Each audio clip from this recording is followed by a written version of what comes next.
My name is Maya Chen.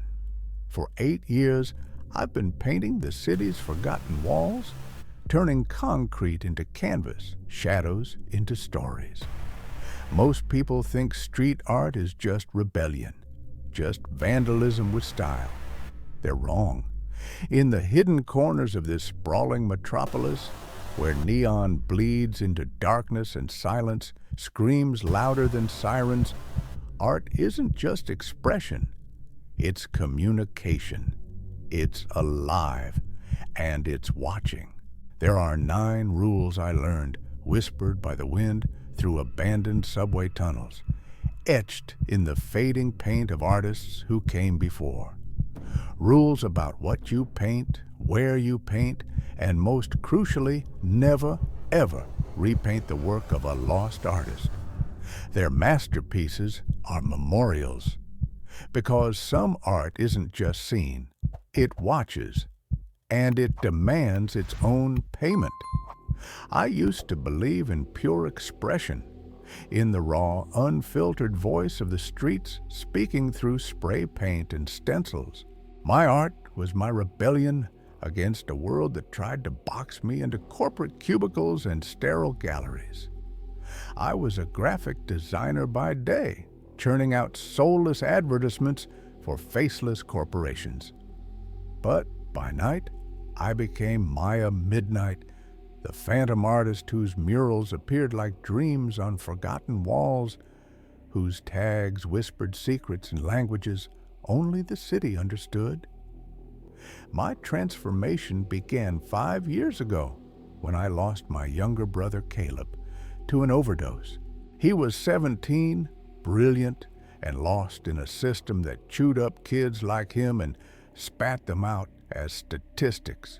The grief was unbearable, a black hole that consumed everything I thought I knew about fairness, about hope, about the point of creating anything beautiful in such an ugly world.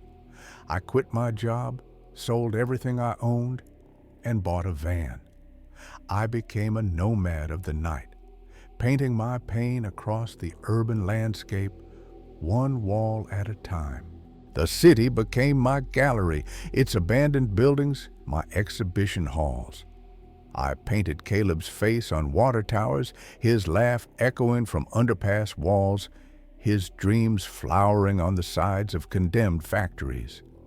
Each piece was a prayer, a memorial, a desperate attempt to keep his memory alive in a world that had already forgotten him.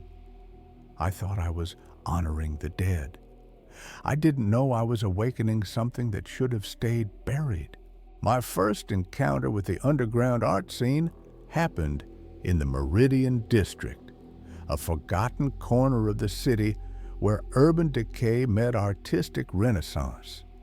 It was there I met Vincent Ryder, a grizzled veteran of the spray can wars whose weathered hands bore the scars of countless midnight missions. His eyes held the weight of 30 years spent painting in the shadows, and when he looked at my work, I saw something that chilled me: recognition and fear. "You've got talent, kid," he said, his voice gravelly, from years of inhaling paint fumes and city smog. "But talent ain't enough out here. This city's got rules, old rules. Break 'em, and you don't just lose your art.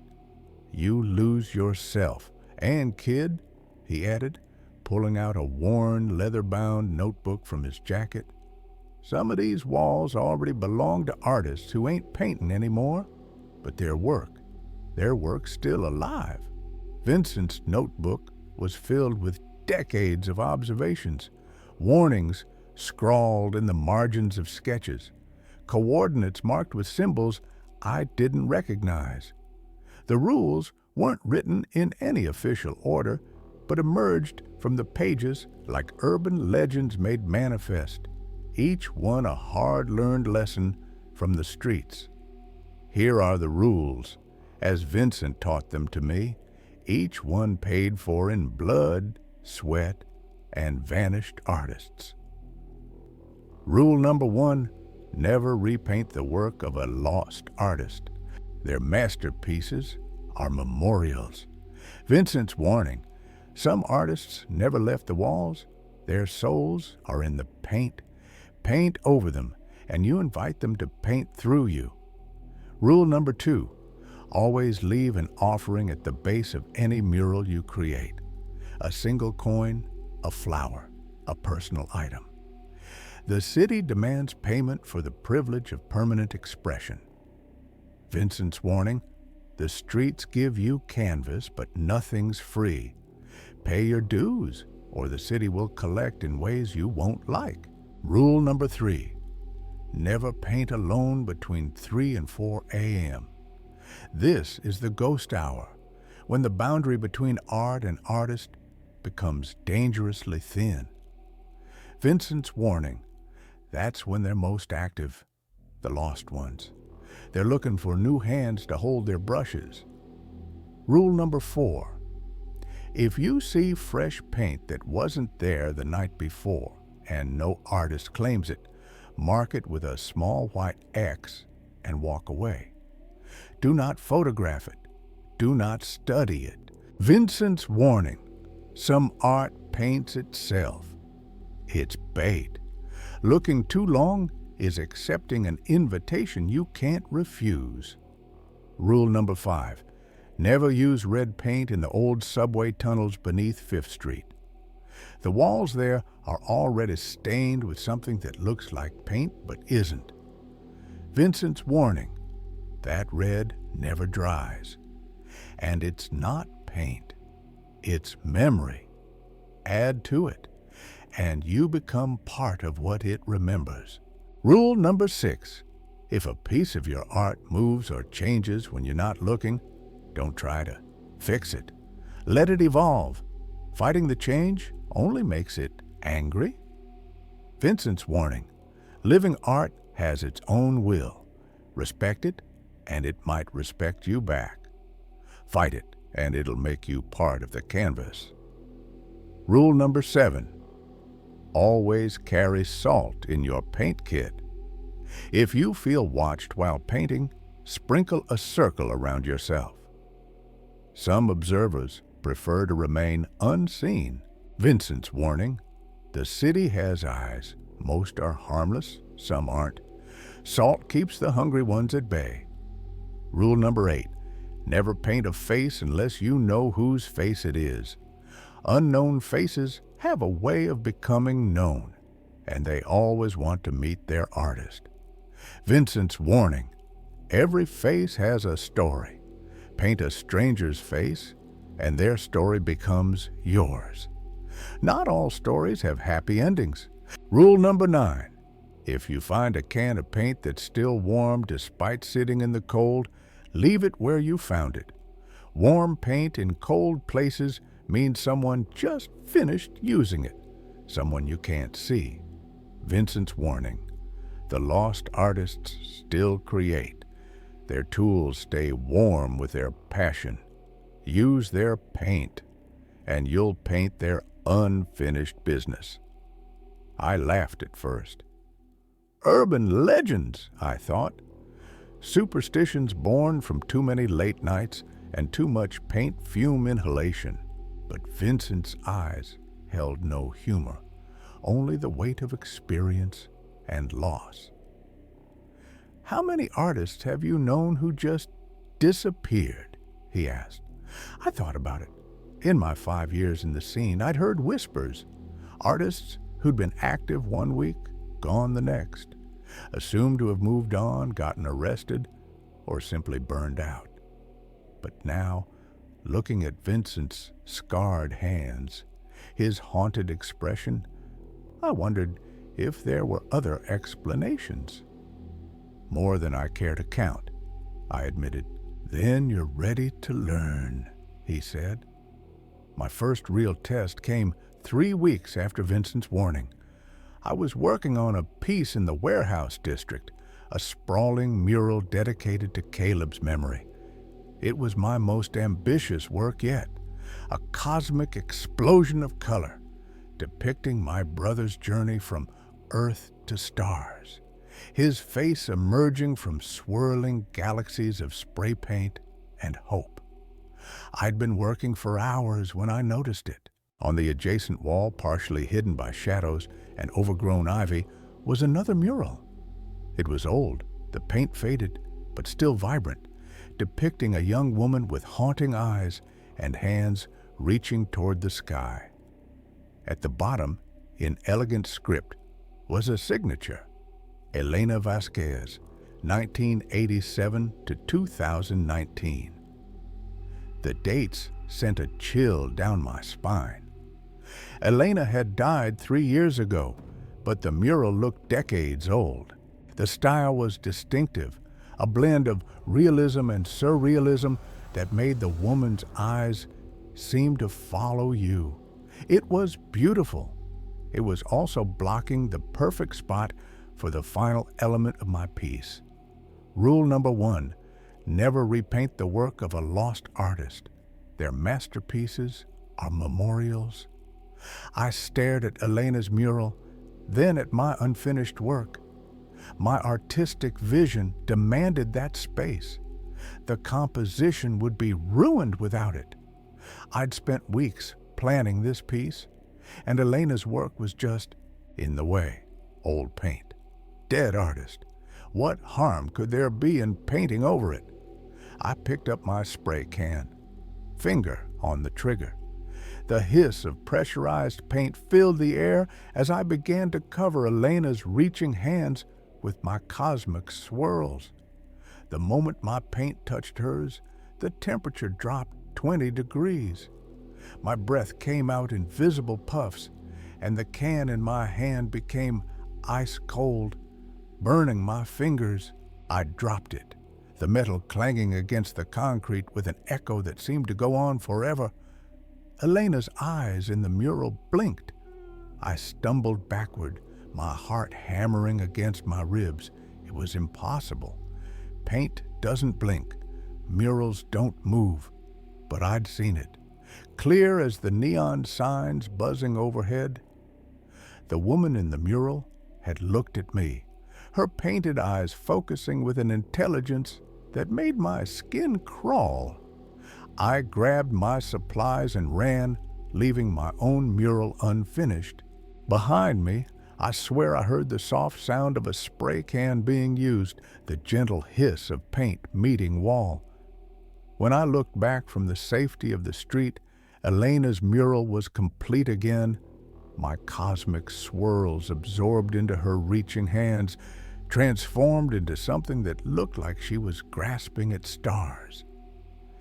Vincent found me the next morning, shaking in my van, clutching a cup of coffee that had long gone cold. "You painted over Elena, didn't you?" he said.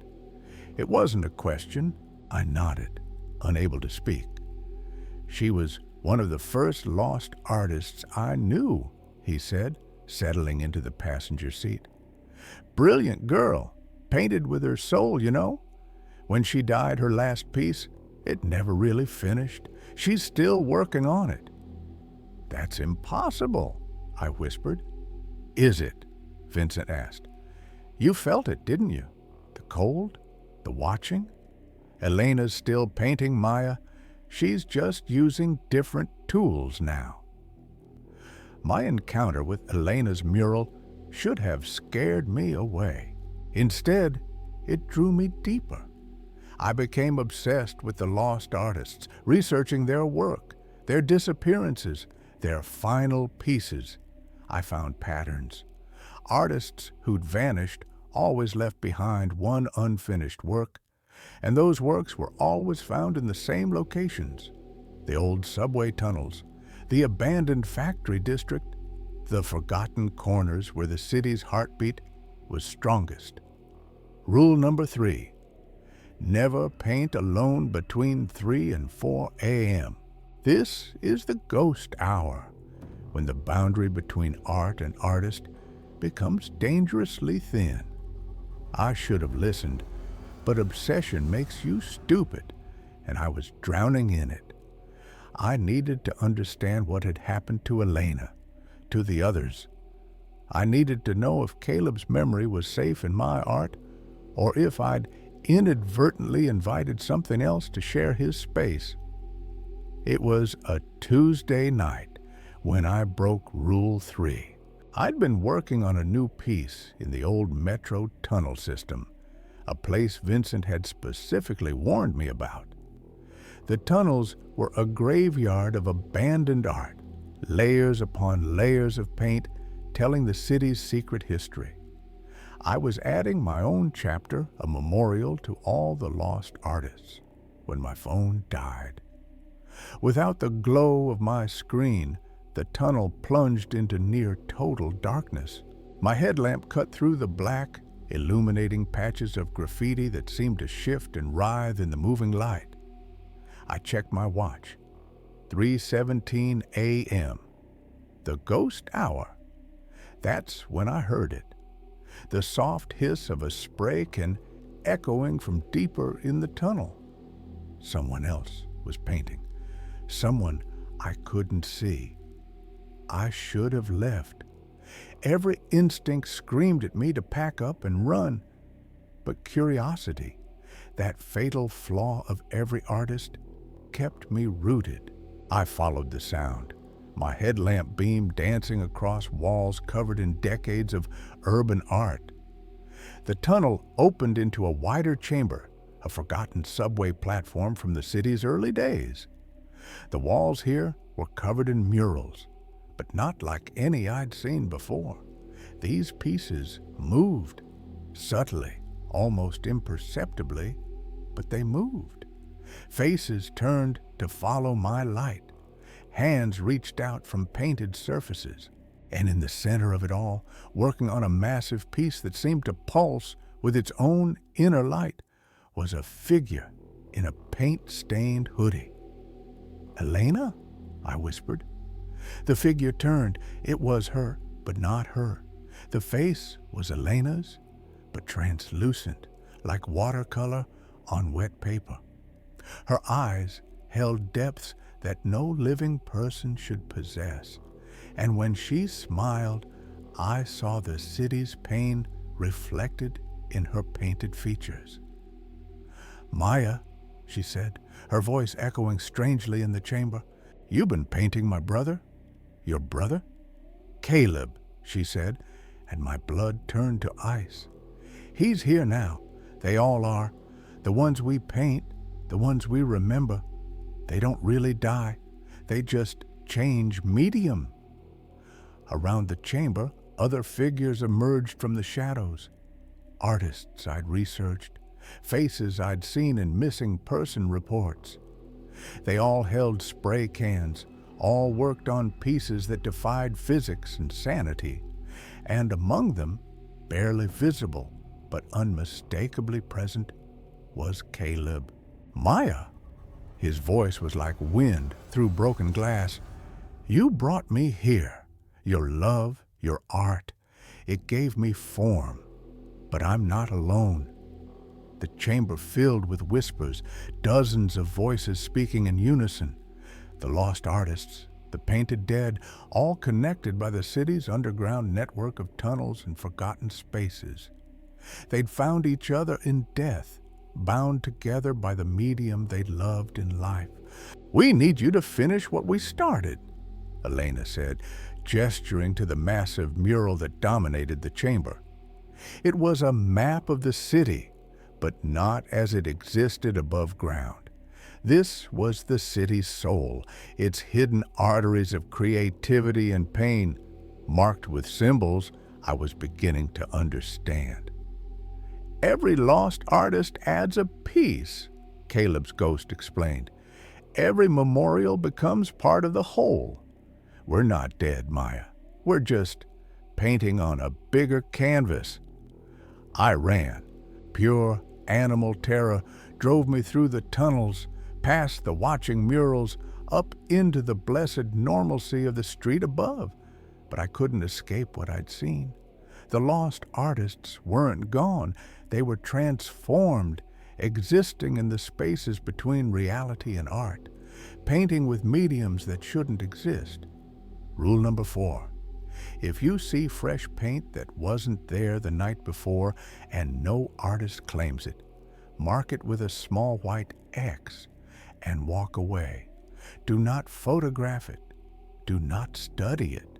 The next morning, I found new pieces scattered throughout the city. Murals that hadn't been there the day before, painted in styles I recognized from my research. Elena's flowing figures, Marcus Rivera's geometric abstractions, Sarah Kim's photorealistic portraits, all artists who'd been declared missing, all painting again. I marked each piece with a white X, as Vincent had taught me, but I couldn't stop myself from studying them. They were magnificent, more alive than any street art I'd ever seen. The colors seemed to pulse with their own heartbeat, and the subject's eyes followed passers-by with an intelligence that made people hurry past without knowing why. Rule number 6. If a piece of your art moves or changes when you're not looking, don't try to fix it. Let it evolve. Fighting the change only makes it angry.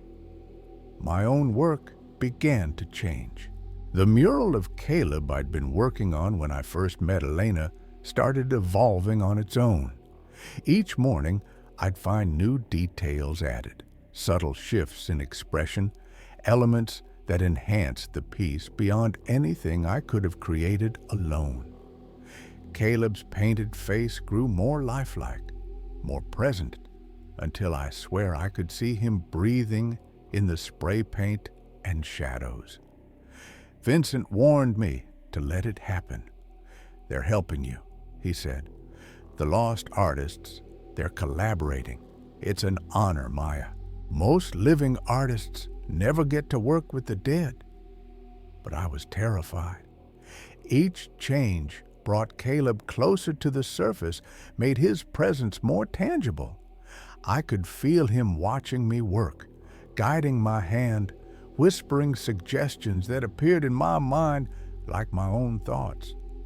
The line between Maya and Caleb, between artist and subject, was blurring. Rule number 8. Never paint a face unless you know whose face it is. Unknown faces have a way of becoming known, and they always want to meet their artist. That's when I made my second critical mistake. Inspired by my collaboration with Caleb's spirit, I decided to paint a tribute to all the lost artists. I worked from memory and research photos, creating a massive mural featuring dozens of faces.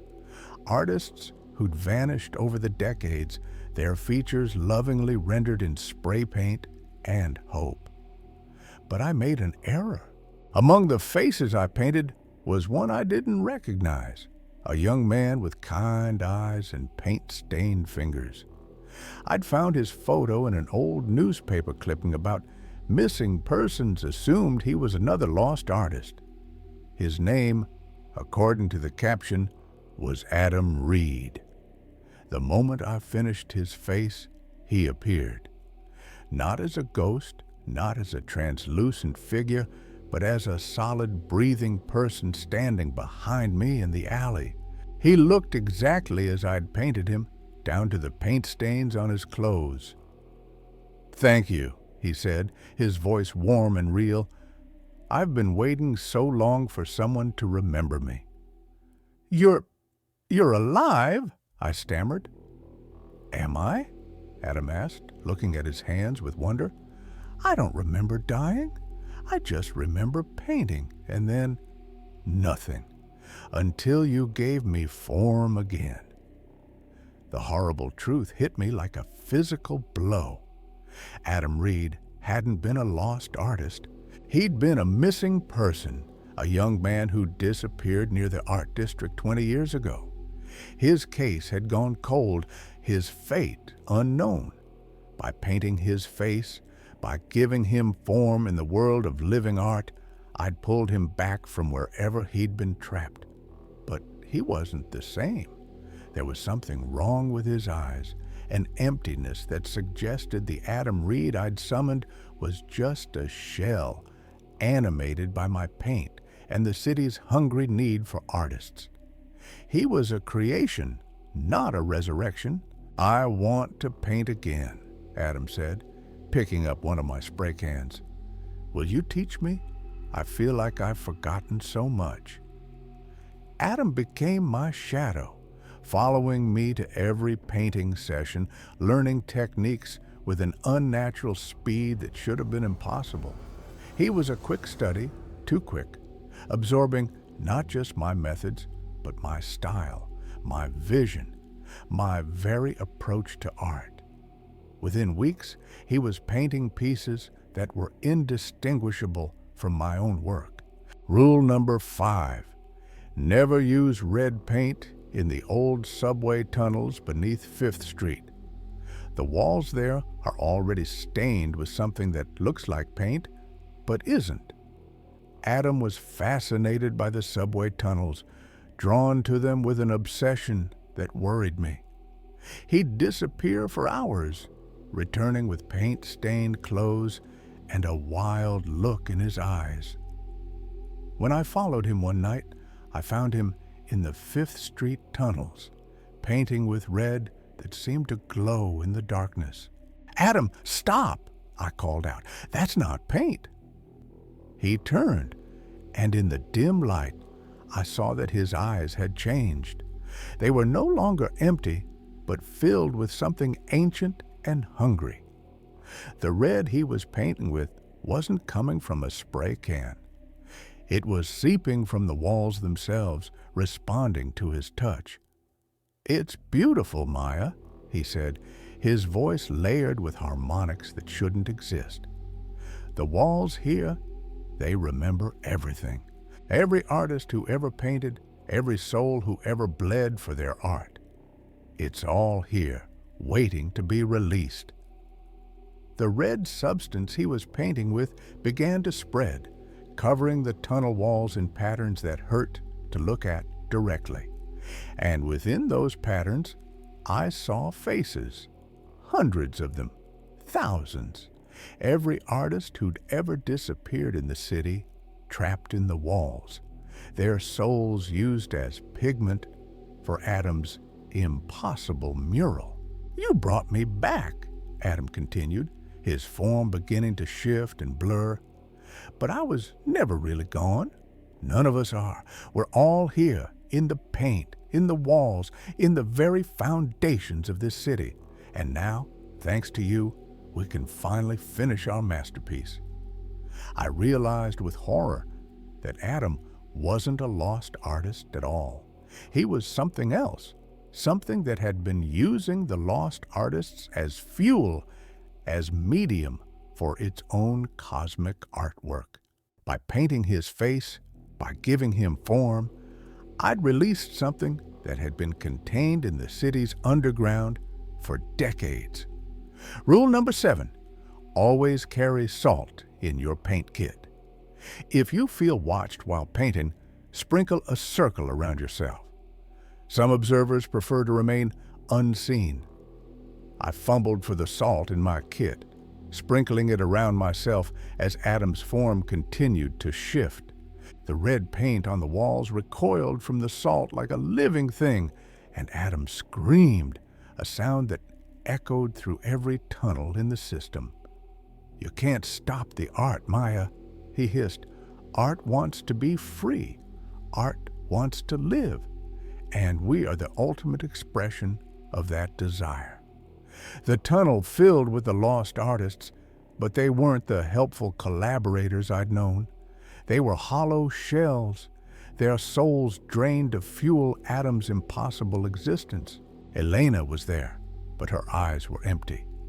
Caleb stood among them, but his face was blank, emotionless. "They gave everything to the canvas," Adam explained, his form now a constantly shifting mass of paint and shadow. "Their passion, their souls, their very essence. And in return, they became part of something greater, part of the city's true masterpiece." I looked at Caleb's empty face and felt something break inside me. In trying to honor his memory, I'd helped destroy it. The lost artists weren't creating anymore. They were being consumed. Their essence used to fuel something that wore their faces but had none of their humanity. Rule number 9. If you find a can of paint that's still warm despite sitting in the cold, leave it where you found it. Warm paint in cold places means someone just finished using it. Someone you can't see. Around the tunnel, I saw dozens of warm paint cans glowing faintly in the darkness. Each one contained the essence of a lost artist, their creativity distilled into liquid form. Adam had been using them to paint his masterpiece, draining each artist until only empty shells remained. "Join us, Maya," Adam said, offering me a brush dripping with that impossible red paint. Add your voice to the chorus. Become part of the ultimate artwork. I looked at the brush, at Adam's shifting form, at the empty faces of the lost artists. Then I looked at Caleb, my brother, reduced to a hollow echo of himself. The grief that had driven me to art, the love that had made me paint his memory on every wall I could find, crystallized into something harder, something angry. "No," I said, knocking the brush from Adam's hand. "Art isn't about consumption. It's about expression. It's about keeping memory alive, not draining it dry." I pulled out every can of paint I had, shaking them vigorously. Then I began to paint, not the careful, planned murals I was known for, but wild, chaotic splashes of color that covered Adam's red patterns. I painted over his masterpiece with pure emotion, with love and loss and fury. "You can't destroy what we built," Adam screamed, his form becoming more unstable as I covered his work. "I'm not destroying it," I said, painting faster, my movements becoming a dance of defiance. "I'm freeing it."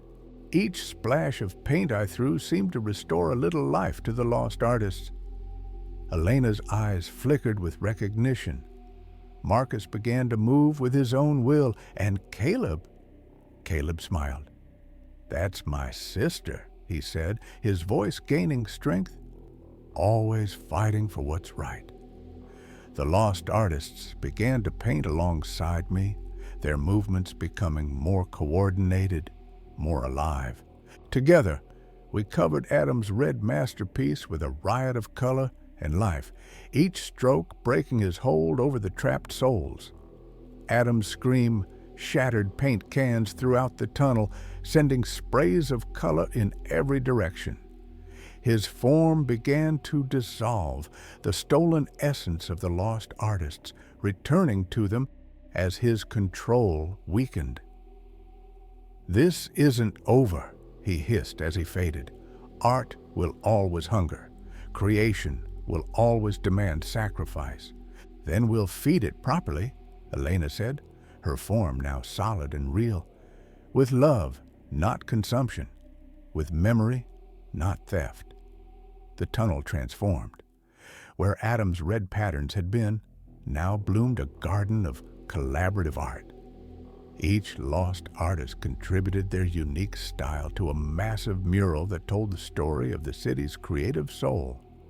It was beautiful, alive, but not hungry, not consuming. Caleb approached me, his form more solid than I had seen since his death. "I have to go, Maya," he said, "but not because I'm being consumed, because I'm complete." "I don't understand." "You painted my memory with love," he explained. "That's what kept me here, what gave me form. But I was never supposed to stay. I was supposed to be remembered, honored, and then released." Around the tunnel, other lost artists were beginning to fade as well.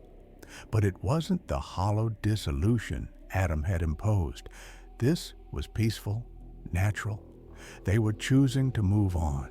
"The city will always need artists," Elena said as her form became translucent. But it needs living ones, not trapped souls. We'll watch over the new generation, guide them, but we won't consume them. What about the rules? I asked. Vincent appeared from the shadows, no longer the grizzled veteran I'd known, but revealed as something more. His eyes held the same depth as the lost artist's, the same otherworldly knowledge. The rules will change, he said. They always do. But the core truth remains. Respect the art, respect the artist, and never let hunger overcome love.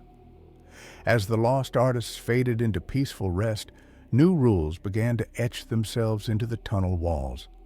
Not 9 this time, but 7. Simpler, cleaner, born from love rather than fear. I emerged from the tunnels as the sun rose over the city, my paint kit lighter, but my heart fuller. The lost artists were at peace, their souls no longer trapped in endless creation. But their legacy lived on in the new rules that had appeared on walls throughout the city, written in paint that shimmered with inner light. Rule number 1, paint with love, not hunger. Art that devours its creator devours itself. Rule number 2, honor the memory of lost artists, but do not bind their souls to your canvas. Rule number 3, the city provides the walls, but the artist provides the soul. Neither should consume the other. Rule number 4, if your art begins to live, celebrate it. If it begins to hunger, release it. Rule number 5, every piece is a collaboration between artist, medium, and space. Respect all 3. Rule number 6, paint for the living, remember the dead, but do not confuse the two. Rule number 7, when your art is complete, let it go. Possession corrupts both creator and creation.